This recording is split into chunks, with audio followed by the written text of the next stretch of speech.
Everyone keeps asking me, what is happening, Troy? Is 2008 happening all over again? Do I hit the panic button? I'm gonna go over this topic today on Real Estate Daily. Hello, everyone, and welcome to Real Estate Daily with the House Heroes. My name is Troy, and every day we go over the latest news in real estate, housing, and the mortgage market. Do me a favor. Before I start this video, hit that like button and then smash that subscribe button. It'll help me out so much in growing this channel. Let's jump right into it.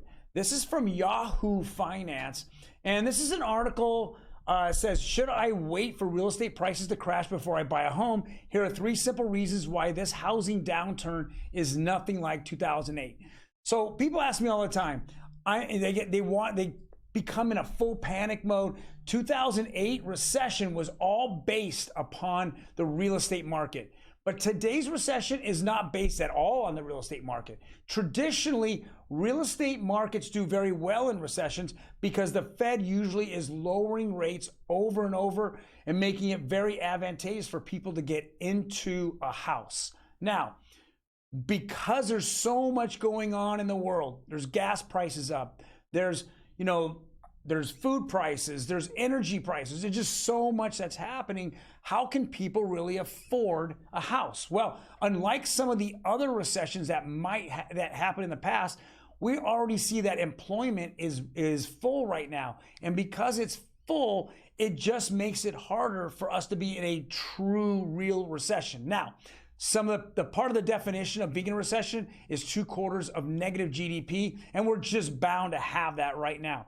But unlike previous recessions, I personally think that the Fed is still going to be raising interest rates going into this recession because they're just looking at inflation numbers. They don't care where we're at anywhere else. They don't care to label something a recession.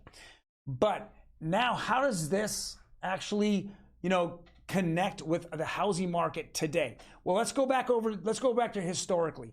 2008, why did the housing market crash? Well, we had terrible mortgage loan, rates. Well, we had actually good rates. What we didn't have was good guidelines, and people would be getting homes that couldn't even afford it. There's a lot of forgery in the applications. You just saw that 100% financing, no money down, nothing, or even these neg-am loans where you would just pick a payment, you would pay a percentage of your interest rate, but the remaining interest rate and interest that you didn't pay, it would continue to go on top of what you would owe on the house, the principal. So every month you would be actually, losing money or owing more money to make your mortgage payment. And the whole idea was that because the housing market was going up and up and up, that it would slowly go past what you owed, and somewhere in the future you'd have 20% of your house worth, and then you can get rid of your PMI, get rid of that horrible mortgage loan, and then move into something more traditional like a 30-year fixed. Now that was the whole idea. It never came to fruition. The housing market just isn't going to keep going up and up and up and up forever. Not going to happen. That was number one. Number 2 is that no one had equity in their homes. So if there was a slight issue with the market, with the economy, you lost your job for any reason, what did you do? Well, you couldn't. The last thing you do is you pay your house payment. What's the first thing you do?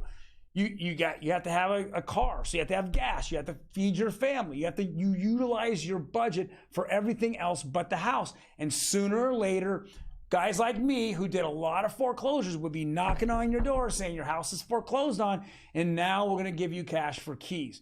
So that was another reason why that we're not seeing it in this market.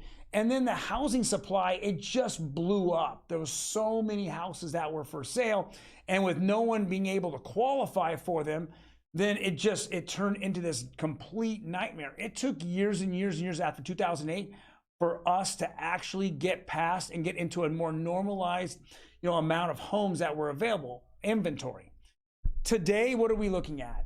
Well, number one, we're looking at a lot more loan programs. There's so much where you have to qualify. You have to have higher FICOs. If you don't, you have a high interest rate or you don't qualify at all.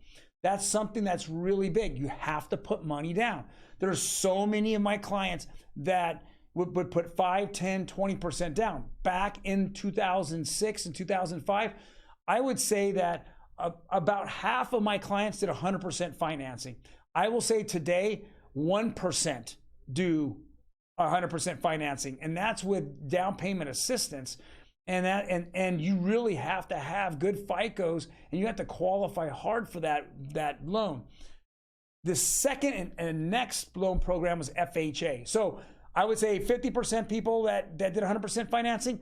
Back then, about 45% did FHA. So they're only putting 3.5% down. So 95% of all clients that I dealt with, that I knew, were putting either 0 to 3.5% down. Today, that has completely changed. I think that easily I have 1% that's putting no money down. Then I have about 10% putting FHA. Everybody else has 5% or more. The market has had such a good effect. These loan programs, are out there, and they're having people put money down. So if you put money down, you immediately have that as equity. Then as the housing market keeps going up, you have more and more and more equity, which makes my third point. People have a lot of equity. If you actually lose your job today, can you make your payment? Well, the government has come in, just like with COVID, when everyone kind of needed to stay at home, they allow forbearances. So there's a lot more out there that allows you to have foreclosure assistance or pre-foreclosure assistance. Those are the things that make huge differences today than 2008. And that's why when we look at the downturn in 2008 versus today, it's not the same. You can't even come close. Now, what's the other question in this article? It says, should I wait for real estate prices to crash before I buy a house? Well, what do we consider crashing? 50% off? I mean, we slash prices.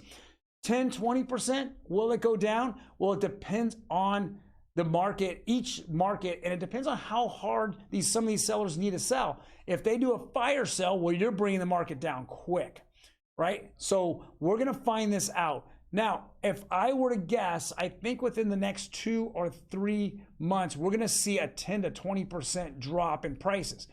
But if that's the fact, it's gonna be because interest rates have now surpassed 6% and maybe even closing in on 7%.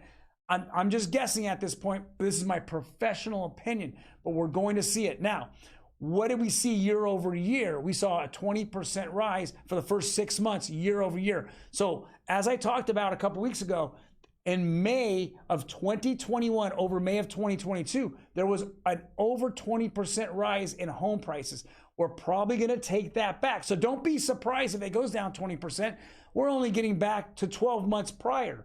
That's all there is. So it's not like a crash. We're just getting back to 2021 levels. So take it easy. Take a deep breath out there, guys. If I'm a buyer and I'm seeing that a house I really want on the sidelines, there's some tips and tricks that I've been telling my buyers to do. Maybe get some closing costs, come in a little less than ask price, see if it's been on the market for a while. Days on market's very important.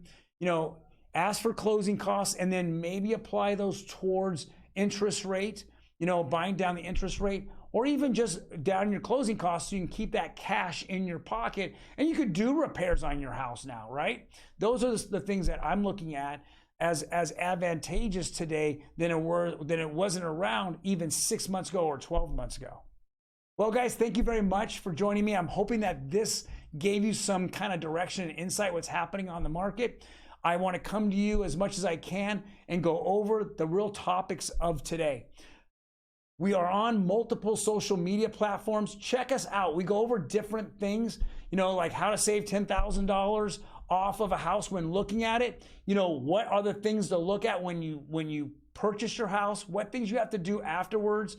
We have a lot going on TikTok, on Instagram. Check us out on Facebook. We're all out there. If you look below, you'll see the links to those other social medias. Otherwise, guys, you have a fantastic day, and I will see you tomorrow.